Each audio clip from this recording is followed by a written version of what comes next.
Tarehe 18 Aprili mwaka 2024 katika kijiji cha Sindar, eneo la Kaber, tarafa ya Tot, kaunti ya Elgeyo Marakwet, helikopta ya kijeshi aina ya Belhiwi KAF 1501 ilianguka na kusababisha vifo vya maafisa wa jeshi 12, akiwemo mkuu wa majeshi ya ulinzi Jenerali Francis Omondi Ogola. Baada ya muda mfupi, Wizara ya Ulinzi ilitoa ripoti ya kurasa 6 ikielezea matokeo ya uchunguzi kuhusu chanzo na hali ilizozunguka ajali hiyo. Ripoti hiyo inaeleza safari ya helikopta hiyo kuanzia ilipoondoka kutoka kambi ya Moi hadi uwanja wa ndege Wilson, kisha ikapaa kuelekea North Rift, ambapo hatimaye ilianguka ilipokuwa ikielekea katika safari yake ya pili ya mwisho kuelekea chuo cha mafunzo ya kijeshi cha Eldoret. Kuhusu mipango ya misheni hiyo, ripoti inasema Rubani Meja John Benson Magondu alipokea agizo la kumpeleka Generali North Rift saa 9:28 alasiri tarehe 17 Aprili mwaka 2024. Inasemekana kuwa wahusika walikuwa na muda wa kutosha kupanga na kujiandaa kwa safari hiyo. Asubuhi iliyofuata, helikopta hiyo ya Hiwi KAF 1501 ilikuwa imekaguliwa na kuthibitishwa kuwa salama kwa safari baada ya ukaguzi wa awali kufanywa na wahudumu wa mstari wa mbele. Wahudumu walitia saini stakabadhi muhimu, wakafanya ukaguzi wa lazima na kuondoka kutoka Moi Airbase kuelekea uwanja wa ndege Wilson saa 1:11 asubuhi.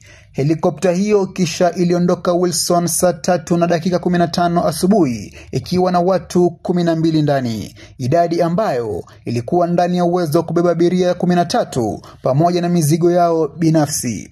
Wakati wa ajali, helikopta ilikuwa bado na abiria wale waliopanda kutoka Wilson na ilikuwa imetumia kiasi cha mafuta tangu kujazwa huko Kainoka. Hivyo, uzito haukuonekana kuwa sababu ya ajali hiyo. Ripoti inaeleza kwa mujibu wa njia ya ndege, helikopta ilisimama katika kituo cha Chisit kujaza mafuta, ikapaa hadi Kainoka, ikajaza mafuta tena, kisha ikielekea shule ya sekondari ya Cheptulel Chesogon ambapo ilitua saa 6 mchana.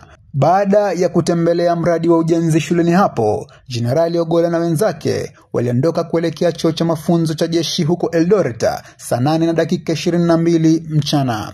Lakini dakika chache tu baada ya kupaa kutoka shule ya upili ya wavulana Cheptulel saa 8:20, helikopta hiyo ilianguka kwenye shamba la jamii na kuua watu 8 papo hapo, akiwemo mkuu wa majeshi. Watu 4 walionusurika walihamishwa kwa helikopta ndogo aina ya Huesa MD 500 hadi kituo cha afya cha Endo, ambapo wawili walifariki na wawili waliobaki walikimbizwa hadi hospitali kuu ya Eldoret na kunusurika. Mwaka wa 2024, kabla ya mazishi ya Jenerali Ogola, vyanzo kadhaa vilidokeza kuwa tofauti na wengine walioungua kwa moto, mwili wake haukuungua bali ulikuwa na jeraha kubwa kichwani, ikidhaniwa huenda aliruka kujiokoa kwa kuwa alikuwa rubani wa kivita mwenye uzoefu na kagonga sehemu ngumu, au pengine alisukumwa kwa haraka na askari wake waliotaka kumwokoa dhidi ya mlipuko wa moto. Kuhusu hali ya hewa siku hiyo, jeshi linasema helikopta ya Hiwi KAF 1501 ilikuwa ikiruka kutoka Chesogon kuelekea Eldoret chini ya taratibu za Visual Flight Rules. Hali ya hewa ilielezwa kuwa na mawingu yaliyotawanyika, joto la nyuzi 25, hali ambayo ilitajwa kuwa nzuri kwa safari za angani. Hivyo basi, hali ya hewa haikuonekana kuwa sababu ya ajali hiyo. Kuhusu mawasiliano, KDF inasema helikopta hiyo iliondoka kutoka Wilson hadi Chepsiteta, kisha ikapaa hadi Chesogon kupitia Kainok, huku wahudumu wakiwa katika mawasiliano moja kwa moja na vituo husika. Mawasiliano hayakuonekana kuwa sababu ya ajali. Hata hivyo, jeshi halijatoa taarifa zaidi kuhusu kuwepo kwa rekodi yoyote ya mwisho kutoka kwa rubani na msaidizi wake au kati yao na minara ya udhibiti. Kuhusu injini, ripoti inafichua kuwa helikopta hiyo ilipata hitilafu ya engine compressor stall.